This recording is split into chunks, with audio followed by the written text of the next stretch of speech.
So now that we have our ideas and stories nailed down, this is the part where we start to sketch out the ideas.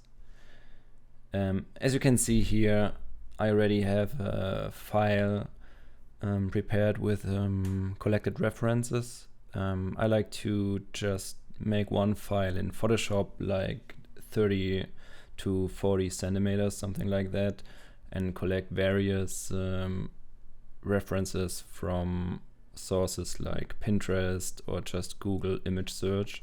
So I go to these sites, search for kind of everything that I think helps me for the character, and copy the images directly and paste them into the Photoshop file, what makes it very easy to just have a huge amount of inspiration.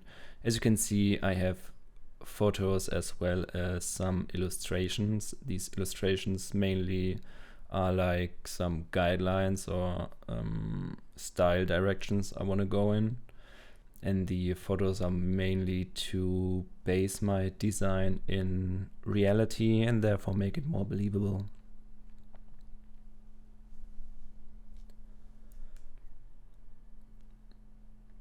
And by no means is using reference considered cheating or anything like this. I know there are people who think that way, and I myself thought when I was a bit younger, I thought about I want to create everything from my mind, but the fact is that you cannot create stuff you don't know nothing about. So yeah, using reference is a big help and can really improve your whole process and the design as well.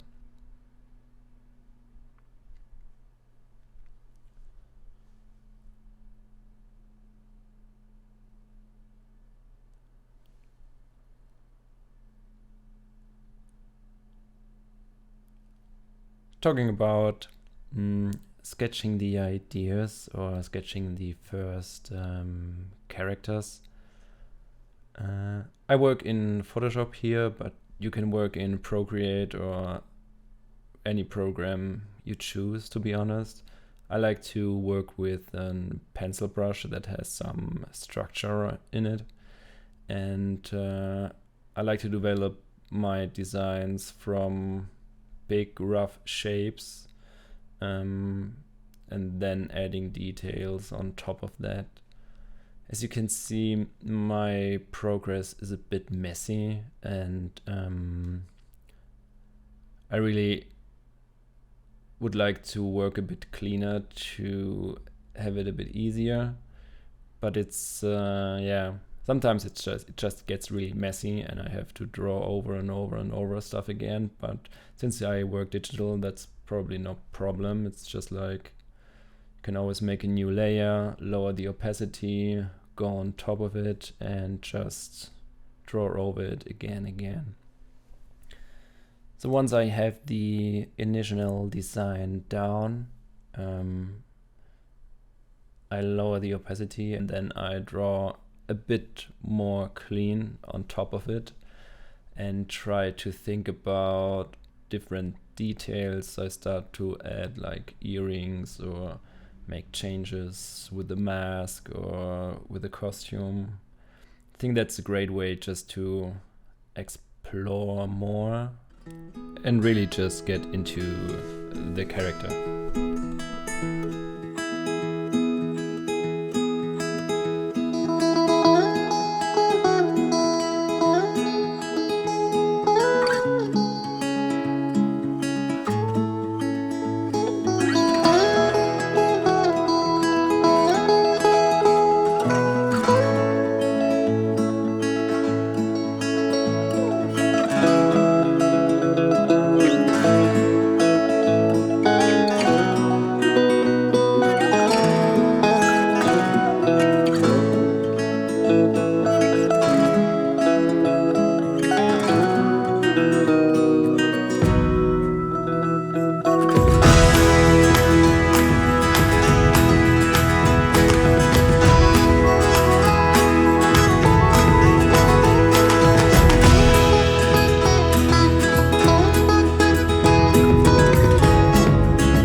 So now I'm on a point where I'm rather happy with the first initial sketch. As you can see, it took me a while to nail down the pose and the overall design, and it was a lot of back and forth. And at this point, what I like to do is to create variations of the same design. So again, I lower the opacity, make a new layer on top of it, and just play around with different variations for the costume, or in this case, with the face, because I had the mask on it, but I wanted to see how he looks underneath the mask.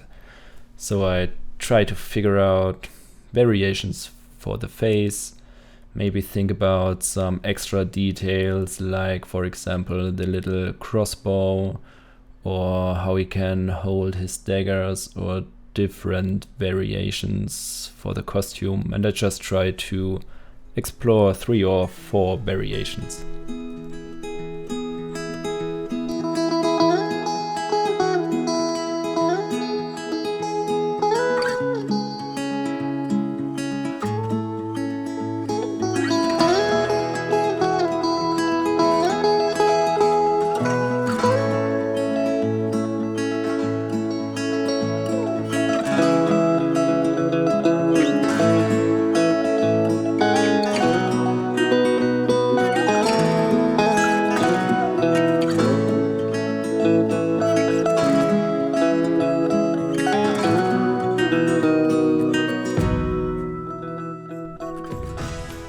And I think this taking your time during this process, it really pays out in the end, because it's always good not to settle with the first idea. It might be the best, but oftentimes it's just not. So it really pays out to take the time to develop different ideas, to see what else you can come up with, what increases the design and just makes it better.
So at this point I have a few variations of basically the same characters. I tried a different mask with a more human-y approach, and then I realized that I actually had no idea how a goblin in the D&D universe is supposed to look like. So I jumped back to pretty much the first step, where I gather again some references for goblins this time, to have an idea how they are supposed to look, or how they can look, and just to get an idea how I can change the design to make it even better, because I wasn't too happy with the face and with the nose and stuff like that. So I just needed some inspiration. So again, I gathered some references and just took it from there to make another variation based on the new references. And this is where I kind of just hit the spot where all started to make a bit more sense, and it added a lot more appeal for me.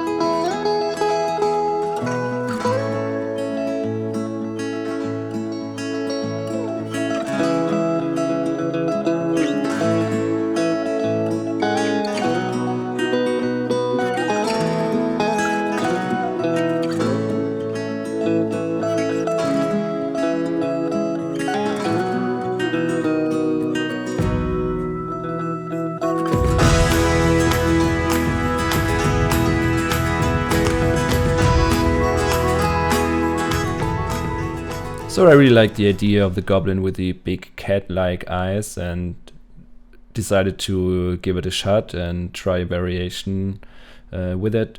And that's really where it kind of just hit the spark for me. It was like suddenly I had this really nice, creepy, mischievous expression with the tiny slit eyes, and I really liked those and decided to just go with it.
So as you probably can see, this part took me quite the amount of time, and it's always a bit hard to figure out the anatomy of the character, how to pose him and how to stage him and make him act and stuff like that. So this is just where it really takes me quite a while, but I'm really happy in the way he turned out in the end. And I decided to go with that one, so I put him on a new file, resize it, and just work on this from there. And that's what we're going to talk about in the next part. So hope to see you there.